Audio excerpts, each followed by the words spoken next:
Like Sam Houston before him, Mirabeau B. Lamar was unable to run for re-election, which meant Houston could return to office.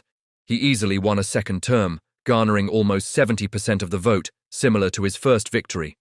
As before, Houston hoped to pursue a policy of peace. The Mexicans, however, had other ideas. Just 3 months into Houston's term, a Mexican army crossed the border and seized San Antonio. It occupied the city for only a couple of days before withdrawing. 6 months later, another Mexican force returned, once again taking San Antonio and then retreating. These repeated incursions humiliated Texas on the world stage, making the Republic appear unable to protect its own territory. This, in turn, made international recognition or even annexation by the United States more difficult to obtain. Texans would not allow such attacks to go unanswered. In response, nearly 1,000 men assembled to invade Mexico. Houston believed the plan was reckless, but stopping it would have endangered his political position. The expedition marched to Laredo, intending to raid and pillage the settlement, only to discover they had attacked a Texas town rather than a Mexican one. After the mistake, some men returned home, but 300 continued into Mexico to raid across the border. There they encountered nearly 1,000 Mexican soldiers. After fierce fighting, 176 Texans surrendered and were forced to march to Saltillo. Following orders from Mexico's president, the commander sentenced every 10th man to death. To determine who would die, 27 beans were placed in a jar, 10 white and 17 black. Drawing a white bean meant life, a black bean meant execution. One man initially survived by feigning death, hoping to escape, but he was later captured and shot again. Those who drew white beans were marched to Veracruz to join other prisoners, such as those who participated in the Santa Fe expedition. Despite these setbacks, something momentous occurred during Houston's second term. Great Britain formally recognized Texas independence. British recognition offered the possibility of loans and created diplomatic leverage, since distrust towards the British was one of the few issues that united Americans. Houston entertained a British representative, Charles Eliot, who sought to use his country's influence to pressure Texas to abolish slavery. Houston, who claimed he personally disliked slavery, used these talks strategically, both to keep British interest and to pressure the United States. He warned American leaders that failing to annex Texas might push the Republic into becoming a British protectorate. At the time, President John Tyler, a Virginian who had assumed office after the death of William Henry Harrison, favored acquiring Texas. However, Tyler faced obstacles. His first Secretary of State resigned, his second was killed in a naval gun explosion, and his third, John C. Calhoun, made a critical mistake.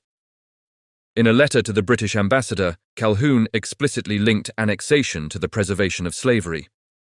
Calhoun signed a treaty of annexation in April 1844. It needed Senate ratification to go into effect, requiring 2/3 of the senators to approve it. Calhoun's letter was leaked to the press, which helped doom the treaty. Only 16 senators voted in favor, while 35 opposed. Houston's time to secure annexation while in office was running out. His term ended on December 2, 1844, and he could not run again. Voters elected Anson Jones, another Houston ally, who became the final president of the Republic of Texas. Although annexation seemed dead in 1844, U.S. presidential politics revived it. Democratic candidate James K. Polk campaigned on annexing both Texas and Oregon. His opponent, Whig nominee Henry Clay, repeatedly shifted his position, which contrasted with Polk's consistency. Polk won the election, and outgoing President Tyler interpreted the result as a mandate to reintroduce Texas annexation.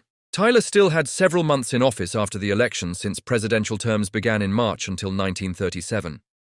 He pushed for a joint resolution, which required only a simple majority in both houses, to annex Texas. In late February 1845, the resolution passed, and Tyler signed it on March 1, just 3 days before Polk took office.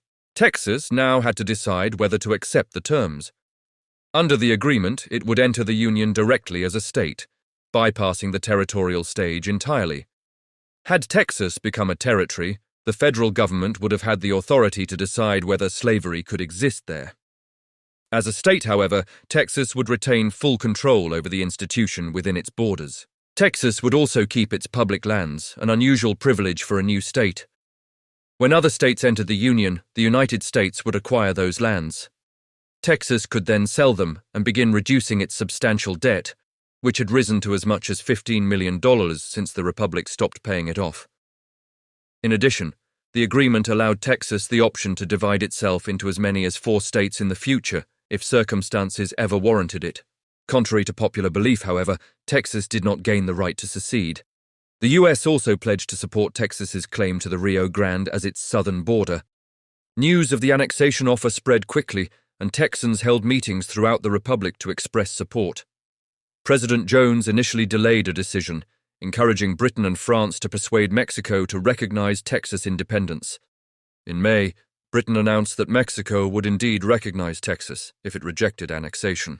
Jones eventually called a special session of the Texas Congress to meet in June and a convention in July. Both bodies overwhelmingly approved annexation and drafted a new state constitution.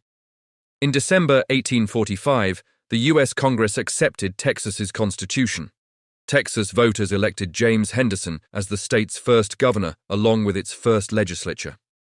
On December 29th, President Polk signed the law that officially annexed Texas. Finally, on February 19, 1846, the flag of the Republic of Texas was lowered for the last time. Sam Houston himself held the flag as it descended, while the stars and stripes were raised in its place. Meanwhile, in Mexico City, the government was furious. Mexico maintained that Texas was still its territory and had never accepted the Rio Grande as the border. From their perspective, U.S. annexation was essentially an act of war. Mexico's minister in Washington departed the capital, an ominous sign. War now appeared inevitable.